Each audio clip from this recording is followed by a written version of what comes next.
Mga pagbabago sa lipunan sa ilalim ng pamahalaang kolonyal.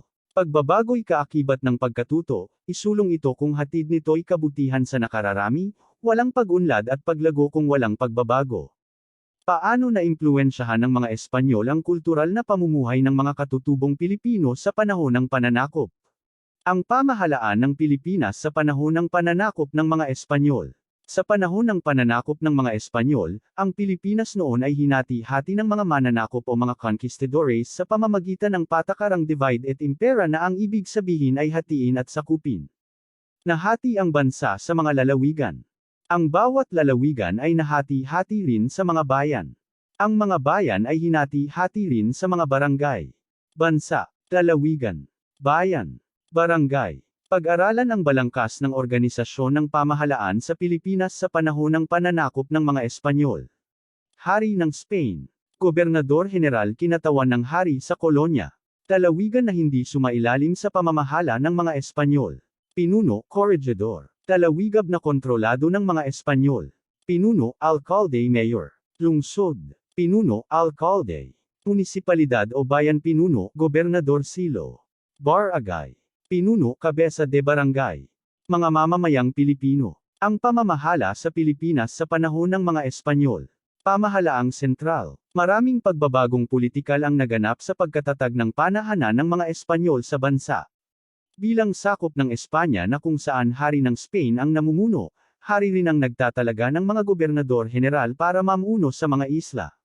Ang bansa na binubuo ng mga lalawigan, mga bayan at maliliit na barangay ay sakop ng gobernador general na sugo ng hari ng Spain. Itinatag ng mga Espanyol ang pamahalaang sentral.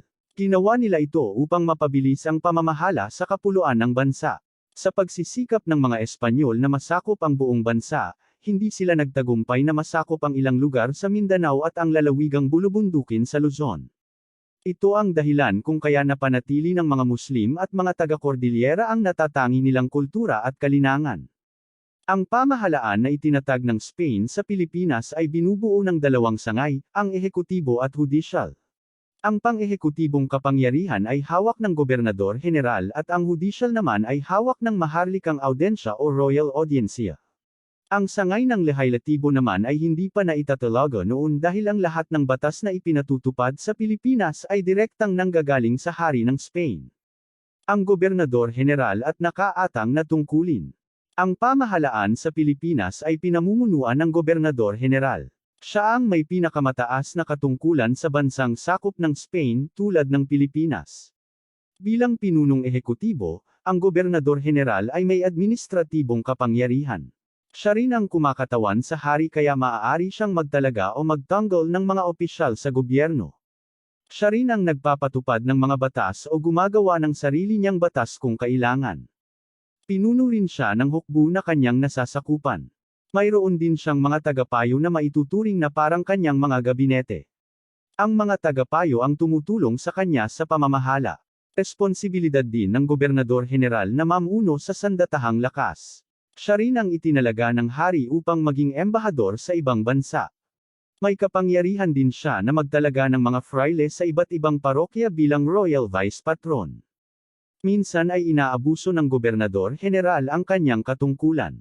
Para maiwasan ito, nagpapadala ang hari ng Spain ng mga tao na susuri sa mga gawain ng gobernador general.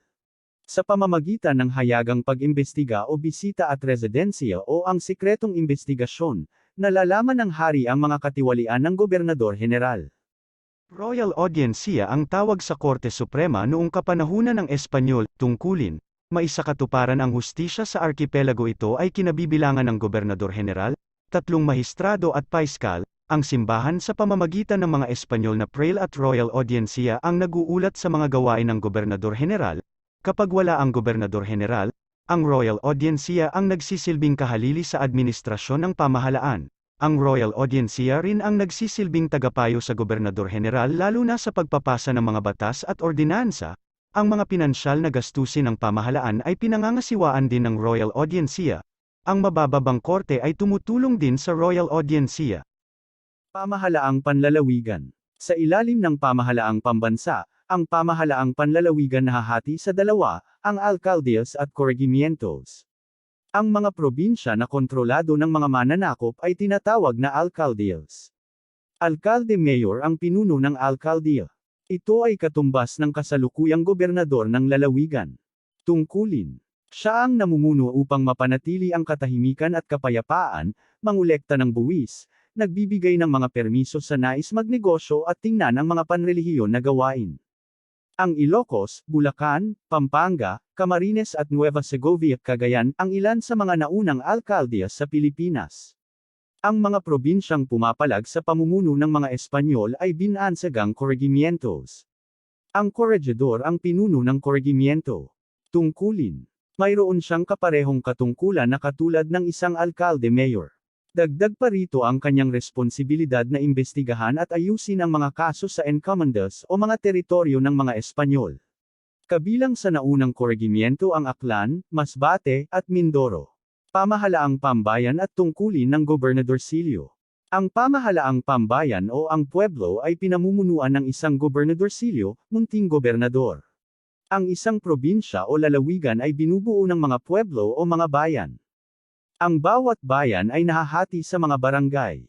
Bilang pinuno ng pueblo, ang gobernadorsilyo ang siyang nangangasiwa sa mga lupain pati ng mga kapulisyahan.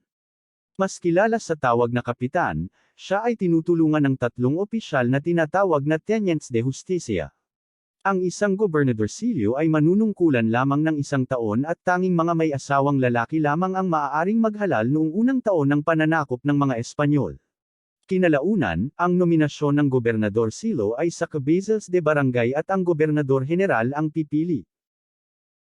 Pamahalaang panlungsod. Ang mga pueblo na may malalaking populasyon, maunlad na ekonomiya, at matatag na politika ay ginawang syudad. 6 ang lungsod sa Pilipinas noong ika-17 taon na kinabibilangan ng Maynila, Cebu, Vigan, Nueva Segovia, Lalloc, Arevalo, at ang Nueva Caceres Naga na mga dating bayan. Ang mga lungsod na ito ay sentro ng kalakalan, pamumuhay, pananampalataya, kalinangan noon.